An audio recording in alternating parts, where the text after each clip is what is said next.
तीन दामाद की सास पार्ट 2। अब तक आपने सुना कि कावेरी जी अपनी तीनों बेटियों ईशा, मोहिनी और सुहाना की शादी तीन घर जमाई लड़कों के साथ करवा देती है। उन्हें लगता है कि ये लड़के शायद घर का कामकाज संभाल लेंगे, लेकिन उनके तीनों घर जमाई बहुत आलसी थे। वो नौकरी भी नहीं करते थे और बाहर का काम भी नहीं। कावेरी जी ने अपनी बेटियों से कहा कि वो प्रेगनेंसी का बहाना बनाकर अपने पतियों को सबक सिखाए। अब सुनिए आगे। मम्मी, आपने जैसा कहा था हमने वैसा ही किया, लेकिन देखिए ना, विवेक का हाल तो वैसा का वैसा ही है। घर में ना सुबह का नाश्ता बनता है और ना खाना। नौकरी पर जाने की बात करूं तो खाने को दौड़ते हैं मुझे। हाँ मम्मी, मैंने भी सुमित को कितनी बार कहा कि अगर नौकरी नहीं करनी तो कोई छोटी सी दुकान ही खोल लो, घर का खर्चा कैसे चलेगा। देखो दोपहर के 12 बजने आए और जनाब अभी तक सो रहे हैं। हाँ मम्मी, ईशा और सुहाना ठीक कहती हैं।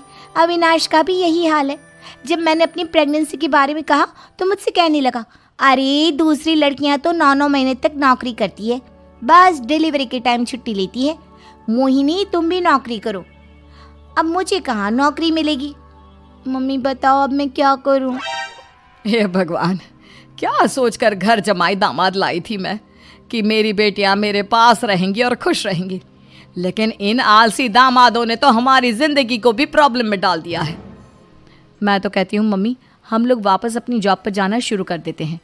बता देते हैं इन लोगों को कि हमने प्रेगनेंसी का बहाना किया है। नहीं नहीं बेटा, ऐसी गलती भी मत करना। अगर तुमने ऐसा किया तो इन तीनों की आदत और ख़राब हो जाएगी। अरे आज नहीं तो कल कभी तो तुम प्रेग्नेंट होगी, तब वापस यही प्रॉब्लम आएगी। तब क्या करोगी तुम तीनों। हाँ मम्मी, आपकी बात तो बिल्कुल सही है। इन लोगों को तो सुधारना ही पड़ेगा। लेकिन कैसे? अपने बच्चों के आने की खबर सुनकर भी इन लोगों पर कोई असर नहीं हो रहा। पैसे कमाने के लिए घर से बाहर निकलना ही नहीं चाहते ये तीनों। अब मेरे दिमाग में एक प्लान आया है। तुम तीनों चिंता मत करो, उन तीनों को बुलाओ, फिर मैं बात करती हूँ। थोड़ी देर बाद कावेरी जी अपने तीनों दामादों को सामने बुलाकर अपनी बात कहना शुरू करती हैं। अविनाश, सुमित और विवेक, देखो बेटा, मैं ना तुम तीनों से बड़ा प्यार करती हूँ, इसीलिए तो तुम्हें घर जमाई बना कर रखा है मैंने। अरे मम्मी जी, सीधे सीधे कहिए ना, क्या बात है। प्यार तो हम भी आपको बहुत करते हैं। अरे मम्मी जी, आपकी इज्जत भी बहुत करते हैं। अरे भाई, आपके जैसी सास और कमाने वाली बीवी सबको मिलती है क्या? हाँ मम्मी, विवेक और सुमित ठीक कह रहे हैं।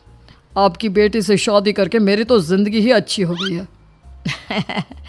जानती हूँ मैं, और ये भी जानती हूँ कि तुम तीनों अपने अपनी बीवियों से बहुत प्यार करते हो। बेटा, बात ऐसी है कि हमारे कुल गुरु ने कहा है कि प्रेग्नेंट होने के बाद मेरी तीनों बेटियाँ शुरू के 4 महीने हमारे गांव में जाकर रहेगी, जहाँ मेरे चाचा जी रहते हैं। अरे लेकिन क्यों मम्मी, गांव में जाकर रहने की क्या ज़रूरत है इन तीनों को। वो क्या है ना बेटा, हमारे परिवार को एक श्राप है। अगर मेरी बेटियों ने यहाँ पर बच्चा पैदा करने की कोशिश की तो उनके बच्चों को कुछ भी हो सकता है। इसलिए अब से लेकर 4 महीने पूरे होने तक इन्हें गांव वाले घर में रहना पड़ेगा। हाँ तो इसमें प्रॉब्लम क्या है मम्मी जी? हम भी वहाँ जाकर रहेंगे, पिकनिक मनाएंगे। अरे भाई, बीवी जहाँ हम भी वहाँ। हाँ यार, आइडिया तो बहुत अच्छा है। शहर की ज़िंदगी में रह रहकर परेशान हो चुके हैं, अब कुछ दिन गांव में बिताएंगे। तुम लोग समझने की कोशिश क्यों नहीं करते। तुम में से कोई भी वहाँ नहीं जा सकता, और मैं यहाँ रहूँगी ना तुम तीनों के साथ। 4 महीने की तो बात है, उसके बाद ये तीनों ही लौट कर आ जाएंगी। ठीक है मम्मी जी, अब हमारे बच्चों का सवाल है तो ये तो करना ही पड़ेगा। कावेरी अपनी तीनों बेटियों को कुछ दिन के लिए घर से बाहर कहीं दूसरे शहर में रहने के लिए भेज देती है। कुछ दिनों के बाद, अरे मम्मी जी, बहुत दिन से पिज्ज़ा नहीं खाया, मंगवाइए ना। क्या बताऊं बेटा, पहले तो बेटियां खर्चा दे देती थी क्योंकि उनकी नौकरी थी, लेकिन अब तो मेरे पास पैसे ही नहीं बचे। थोड़े बहुत पैसे हैं जो बच्चों की डिलीवरी में काम आएंगे। लेकिन मम्मी जी, आपकी बेटियों को वापस आने में तो अभी बहुत वक्त बाकी है। वही सोच सोच कर परेशान हो रही हूँ। सोच रही हूँ कल से दूध भी बंद करवा देती हूँ। अब दूध वाले को देने के लिए पैसे भी तो नहीं है ना। अरे नहीं नहीं मम्मी जी, अगर दूध भी बंद करवा दोगी तो मुझे चाय कहाँ से मिलेगी, और चाय के बिना मैं तो मर ही जाऊंगा। क्या करूं बेटा, इसके अलावा हमारे पास कोई ऑप्शन नहीं है, मेरे पास पैसे ही नहीं बचे। इस तरह कावेरी जी धीरे धीरे अपने तीनों दामादों को पैसे देना बंद कर देती हैं और घर में खाने पीने की चीजें लाना भी बंद कर देती है। अब वो तीनों बुरी तरह से परेशान होने लगे थे और इसलिए एक दिन तीनों प्लान करके घर से बाहर निकलते हैं और बाजार में जाने के बाद, यार अच्छा खाना खाए हुए कितने दिन हो गए, पता नहीं कब अच्छा खाना मिलेगा। हमारी बीवियों के जाने के बाद तो हमारी हालत भिखारियों जैसी हो गई है यार। कुछ भी हो, मुझे तो आज पिज्ज़ा खाना ही खाना है। जेब में 1 रुपया नहीं और पिज्जा खाएगा, कहाँ से आएंगे पैसे? अरे देख वहाँ सामने बोर्ड पर क्या लिखा हुआ है, कंप्यूटर पर काम करने के लिए एक आदमी की आवश्यकता है। भाई मैं तो जा रहा हूँ, काम करूँगा और शाम तक पैसे लाकर आराम से पिज्ज़ा खाऊंगा। जा जा, तुझे कोई काम नहीं देने वाला, हम तो घर जा रहे हैं। चल भाई सुमित।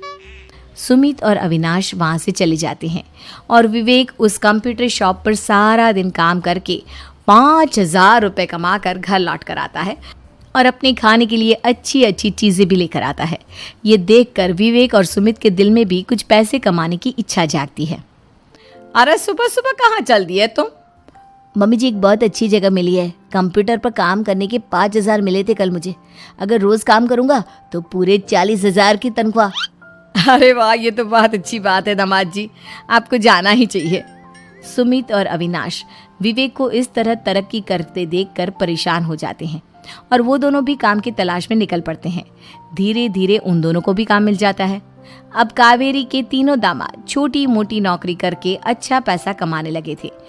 एक दिन कावेरी उन्हें अपने पास बुलाती हैं।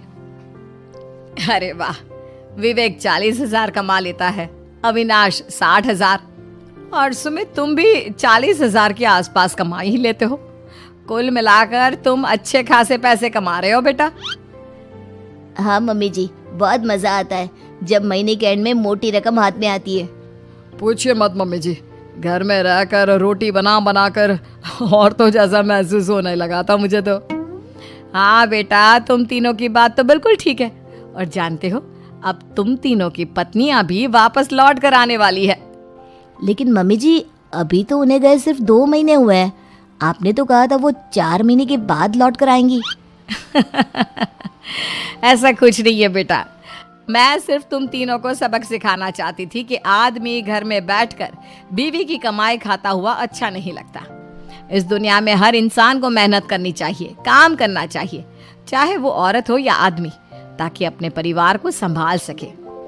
कावेरी की बात सुनकर उन तीनों को अपनी गलती का एहसास होता है और कावेरी उन्हें सच बता देती है कि ईशा, सुहाना और मोहिनी शहर में ही कहीं दूसरी जगह रह रहे थे। शाम के वक्त उन तीनों की पत्नियां लौट कर आ जाती है और कावेरी जी का परिवार एक खुशहाल परिवार की तरह रहने लगता है।